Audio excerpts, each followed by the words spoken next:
नमस्कार दोस्तों, the education power channel पर आप लोगों का स्वागत है। 1,90,000 शिक्षकों का इंतजार खत्म हो गया है दोस्तों। शिक्षा विभाग बिहार सरकार ने स्थानांतरण के लिए सभी शिक्षकों का ट्रांसफ़र के लिए नया गाइडलाइन जारी किया है और सभी शिक्षकों का ट्रांसफ़र हो पाएगा। जो गाइडलाइन जारी किया गया है दोस्तों, उस पर विस्तृत से चर्चा करेंगे सभी बिंदुओं पर। स्थानांतरण दोस्तों अभी भी फेज वाइज होगा, लेकिन सभी लोगों का ट्रांसफ़र होगा। जितने लोगों ने अप्लाई किया है सबका ट्रांसफ़र होगा। किस प्रकार से होगा दोस्तों, चलिए देखते हैं। जैसा कि आप देख पा रहे होंगे, बिहार सरकार शिक्षा विभाग का आदेश है ये। विभागीय आदेश के ज्ञापांक 2035 दिनांक 21 नवंबर 2024 एवं शुद्धि पत्र आदेश ज्ञापांक 2036 दिनांक 20 नवंबर 2024 द्वारा वैसे शिक्षक जो किसी विशेष समस्या के कारण अपने स्थानांतरण हेतु इच्छुक है से दिनांक 1 दिसंबर से 15 दिसंबर तक ऑनलाइन आवेदन प्राप्त किए गए हैं। पहले भी ट्रांसफ़र के लिए शेड्यूल जारी किया गया था दोस्तों 21 नवंबर को, जिसकी रिगार्डिंग 1 दिसंबर से 15 दिसंबर तक 1,90,000 से अधिक शिक्षकों ने ट्रांसफ़र के लिए अप्लाई किया था। उक्त निर्धारित अवधि में लगभग 1,90,000 शिक्षकों का विशेष समस्या के कारण स्थानांतरण हेतु अभ्यावेदन प्राप्त हुए हैं। समीक्षकों उपरांत यह निर्णय लिया गया है कि मार्गदर्शिका की कंडिका 4 में वर्णित श्रेणियों के अनुसार प्राप्त अभ्यावेदनों का निष्पादन चरणबद्ध तरीके से निम्नवत किया जाएगा। यानी जो अभ्यावेदन, जो एप्लीकेशन आपने अपलोड किया है, जो ट्रांसफ़र के लिए आपने आवेदन दिया है, उसका निष्पादन किया जाएगा, फेज वाइज किया जाएगा। प्रथम चरण, दूसरा चरण, तृतीय चरण, चतुर्थ चरण। चौथा जो चरण है दोस्तों, वो सबसे अंतिम चरण है। यहाँ पर पदस्थापन की दूरी के आधार पर पुरुष शिक्षकों का ट्रांसफ़र किया जाएगा। वहीं पर तीसरे चरण की अगर बात करें, ऐच्छिक स्थान से वर्तमान पदस्थापन की दूरी के कारण शिक्षिका से प्राप्त अभ्यावेदन शिक्षिकाओं का, यानी महिला शिक्षिकाओं का ट्रांसफ़र होगा। और दूसरा जो चरण है दोस्तों, पति पत्नी के पदस्थापन के आधार पर। कोई पति पत्नी शिक्षक है, दूर में एक पत्नी एक ब्लॉक में है, पति दूसरा ब्लॉक में है, ऐसी स्थिति में दूसरा चरण में ऐसे शिक्षक शिक्षिकाओं का ट्रांसफ़र किया जाएगा। जो पहला चरण है दोस्तों, इसमें आवेदनों की संख्या बहुत कम है, इसीलिए इसमें समय कम लगेगा। असाध्य रोग, गंभीर रुग्णता, दिव्यांगता के आधार पर स्वयं नियुक्त, ऑटिज्म, मानसिक दिव्यांगता, विधवा एवं परित्यक्ता। जो सबसे ज़्यादा आवेदन है दोस्तों, वो वर्तमान पदस्थापन से दूरी के आधार पर है। और लास्ट में होगा पुरुष शिक्षकों का ट्रांसफ़र होगा, और ये 4 चरण में होगा दोस्तों। इसमें भी कुछ ऐसे शिक्षक हैं दोस्तों जिसका ट्रांसफ़र फिलहाल नहीं होगा। ऐसे शिक्षक जिनके विरुद्ध निम्नलिखित कार्रवाई की गई हो तो ई शिक्षा कोष पोर्टल पर संबंधित शिक्षक के प्रोफाइल में संबंधित जिला शिक्षा पदाधिकारी, जिला कार्यक्रम पदाधिकारी स्थापना द्वारा प्रविष्टि की जाएगी। ऐसे शिक्षक जिस पर कार्रवाई हुई है, इसका प्रविष्टि शिक्षक के प्रोफाइल में जिला शिक्षा पदाधिकारी या जिला कार्यक्रम पदाधिकारी द्वारा उसका प्रविष्टि किया जाएगा। कौन कौन शिक्षक हैं दोस्तों जिस पर विभागीय कार्रवाई हुई है या विभागीय कार्रवाई चल रही है? जो निलंबन है, जिनको निलंबित किया गया है, जिनकी जांच की जा रही है निगरानी के द्वारा, फर्जी नियुक्ति से संबंधित जांच अगर किसी का चल रहा है, विविध आरोप की जांच अगर चल रहा है, और जो लास्ट वाला जो पॉइंट है मोस्ट इंपोर्टेंट, बिना सूचना के अनाधिकृत रूप से अनुपस्थित, विद्यालय से बिना सूचना के जो अनाधिकृत रूप से अनुपस्थित रहे हैं कभी, और शिक्षा विभाग के द्वारा उस पर कार्रवाई हुई है, जैसे वेतन की कटौती, तो इसकी भी प्रविष्टि ई शिक्षा कोष पे किया जाएगा। संभवतः ऐसे शिक्षकों का ट्रांसफ़र फिलहाल नहीं होगा, ट्रांसफ़र तो सबका होगा। तो ये कुल 6 प्रकार के ऐसे शिक्षक हैं जिसका ट्रांसफ़र तो होगा, लेकिन जो उस पर कार्रवाई हुई है या कार्रवाई चल रही है, उसकी प्रविष्टि ई शिक्षा कोष पर, उसके प्रोफाइल पर जिला शिक्षा पदाधिकारी, जिला कार्यक्रम पदाधिकारी के द्वारा किया जाएगा। उसके बाद है दोस्तों, उपरोक्त के अतिरिक्त यदि किसी शिक्षक के पास किसी भी प्रकार का सरकारी राशि बकाया हो तो इसकी भी प्रविष्टि ई शिक्षा कोष पोर्टल पर इस हेतु निर्धारित फील्ड में संबंधित शिक्षक के प्रोफाइल में की जाएगी। शिक्षक के पास कौन सा रुपया बकाया होगा दोस्तों? जैसे कभी कभी किसी प्रधानाध्यापक रिकवरी का आदेश दिया जाता है कि आपसे जो है इतनी राशि इस शिक्षक से वसूला जाएगा, तो उसकी भी प्रविष्टि ई शिक्षा कोष पर की जाएगी। और इसकी प्रविष्टि दोस्तों टीचर मॉड्यूल के अंतर्गत अपडेट सर्विस स्टेटस बटन को क्लिक करने के उपरांत जिलावार, प्रखंडवार, संकुलवार, विद्यालयवार कार्यरत शिक्षकों की स्क्रीन पर प्रदर्शित हो जाएगा। जिला शिक्षा पदाधिकारी के लॉगिन या जिला कार्यक्रम पदाधिकारी के लॉगिन में तत्पश्चात जो जिला शिक्षा पदाधिकारी है या कार्यक्रम पदाधिकारी है संबंधित शिक्षक के नाम के समक्ष डिपार्टमेंटल एक्शन बटन को क्लिक करने के उपरांत 6 विवरण का चेकबॉक्स प्रदर्शित होगा। तत्पश्चात शिक्षकों के लिए लागू वास्तविक विकल्प के चेकबॉक्स का चयन कर कार्रवाई से संबंधित पत्रांक दिनांक को यथास्थान पर प्रविष्ट किया जाएगा। जो पत्रांक दिनांक के द्वारा शिक्षकों पर कार्रवाई हुई है, वेतन की कटौती हुई है, बिना अधिकृत रूप से अनुपस्थित रहे हो, कार्रवाई हुई है, उसकी प्रविष्टि की जाएगी। जिसके उपरांत अपलोड डॉक्यूमेंट में क्लिक कर संबंधित शिक्षकों के विरुद्ध कृत कार्रवाई से संबंधित आदेश पत्र को यथास्थान अपलोड कर अपडेट बटन को क्लिक करेंगे। जिस आदेश से शिक्षकों पर कार्रवाई हुई है या निलंबन की कार्रवाई हुई है, जांच चल रहा है, तो वो लेटर को अपलोड करना है। इसके उपरांत संबंधित शिक्षक के प्रोफाइल में उक्त प्रविष्टि अंकित हो जाएगी। यदि किसी शिक्षक के विरुद्ध एक से अधिक कार्रवाई की गई है, लंबित हो, तो वैसे सभी शिक्षक की प्रविष्टि की जाएगी। उसके बाद है दोस्तों ऐसे शिक्षक जो निलंबित हो अथवा जिसके विरुद्ध विभागीय कार्रवाई, निगरानी जांच, विविध आरोप की जांच, फर्जी नियुक्ति से संबंधित जांच लंबित है का स्थानांतरण नहीं किया जाएगा। तो कौन से शिक्षकों का स्थानांतरण नहीं किया जाएगा दोस्तों? जिस पर विभागीय कार्रवाई चल रही है, वो निलंबित हो, निगरानी की जांच चल रही है, फर्जी नियुक्ति से संबंधित है, इसका स्थानांतरण नहीं किया जाएगा। फिलहाल ये 4 प्रकार के शिक्षकों का ट्रांसफर नहीं किया जाएगा। ये जो 5 और 6 नंबर के शिक्षक हैं दोस्तों, जो बिना सूचना के अनधिकृत रूप से अनुपस्थित रहे हों, वेतन की कटौती हुई हो या विविध आरोप किसी के पास बकाया राशि हो सरकार का, तो ऐसे शिक्षकों का ट्रांसफर किया जाएगा। वैसे शिक्षक जिनके विरुद्ध सरकारी राशि बकाया हो उसका स्थानांतरण पदस्थापन किया जा सकेगा, परंतु सभी संबंधित जिला शिक्षा पदाधिकारी जहां वह पूर्व से पदस्थापित हैं के द्वारा विरमण से पूर्व राशि की वसूली कर ली जाएगी अथवा उनके अंतिम वेतन प्रमाण पत्र में प्रविष्ट कर दी जाएगी। विशेष समस्या के कारण जो लोग ट्रांसफर कराना चाहते हैं दोस्तों, उसके लिए 16 पदाधिकारियों को प्रतिनियुक्त किया गया है अभ्यावेदनों की स्क्रूटनी के लिए। जैसा कि आप देख पा रहे होंगे, श्री शाहजहां उप सचिव, इस तरह से टोटल 16 पदाधिकारी को प्रतिनियुक्त किया गया है दोस्तों। इन सभी प्रतिनियुक्त पदाधिकारियों के लिए ई शिक्षा कोष पोर्टल पर अलग अलग लॉगिन आईडी जनरेट किया जाएगा। जो 16 पदाधिकारी हैं सबको अलग अलग लॉगिन आईडी दिया जाएगा ई शिक्षा कोष पोर्टल का। तत्पश्चात चरणवार तथा श्रेणीवार अभ्यावेदनों की रेंडम की सूची स्क्रूटनी के लिए इन पदाधिकारियों के लॉगिन आईडी में सॉफ्टवेयर के माध्यम से भेजी जाएगी।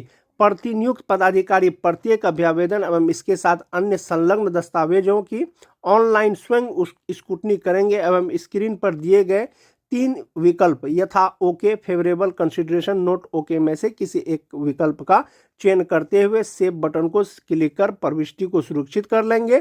तदोपरांत सभी अभ्यावेदनों के समक्ष स्क्रीन पर प्रदर्शित चेक बॉक्स को एक साथ चयन कर बल्क सबमिट कर सकते हैं अथवा बारी बारी से एक एक अभ्यावेदन के समक्ष स्क्रीन पर प्रदर्शित चेक बॉक्स का चयन कर सबमिट बटन को क्लिक कर सकते हैं। एक चीज है दोस्तों, जो पहले ट्रांसफर का गाइडलाइन आया था उसमें ऑफलाइन जो है अभ्यावेदनों का जांच करना था, लेकिन अब ऑनलाइन जांच होगा। ई शिक्षा कोष पोर्टल का लॉगिन आईडी पासवर्ड सभी प्रतिनियुक्त पदाधिकारी को दिया जाएगा। जो जितने लोगों ने ट्रांसफर के लिए अप्लाई किया है उसका नाम, उसका पूरा डिटेल्स उनके स्क्रीन पे चले जाएगा। जो आपने एप्लीकेशन अपलोड किया है ट्रांसफ़र के लिए, वो एप्लीकेशन को देखते हुए उनके सामने में 3 गो ऑप्शन रहेगा दोस्तों। एक रहेगा ओके, मतलब ट्रांसफ़र किया जा सकता है, फेवरेबल कंसिडरेशन, और तीसरा होगा नॉट ओके। तो ऑनलाइन ई शिक्षा कोष पोर्टल के माध्यम से स्क्रूटनी की जाएगी सभी प्रतिनियुक्त पदाधिकारी के द्वारा।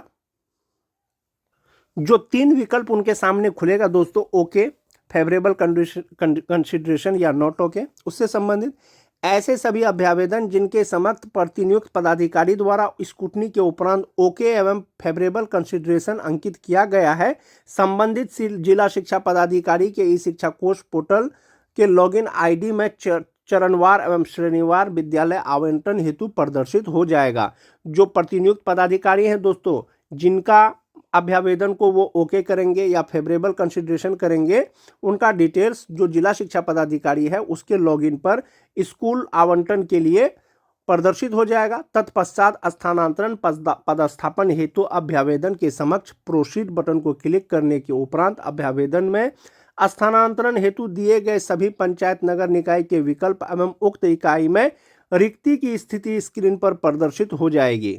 जब जिला शिक्षा पदाधिकारी उसको प्रोसीड करेंगे ट्रांसफर के लिए, तो जो उन्होंने विकल्प चुना है, चाहे वो नगर का हो, पंचायत का हो, वहां पर कितनी रिक्तियां हैं उसके स्क्रीन पे आ जाएगा। रिक्ति के अनुसार ही ट्रांसफर होगा। दोस्तों, उल्लेखनीय है कि जिलों द्वारा विद्यालयवार शिक्षकों की आवश्यकता से संबंधित सूचनाएं ई शिक्षा कोष पोर्टल पर प्रविष्ट की जा रही है। जो रिक्ति है उसकी प्रविष्टि की जा रही है। संभवतः आप ये मान के चलें कि जो 1,90,000 शिक्षकों ने ट्रांसफर के लिए अप्लाई किया है, तो 1,90,000 फिलहाल आप रिक्ति मान सकते हैं।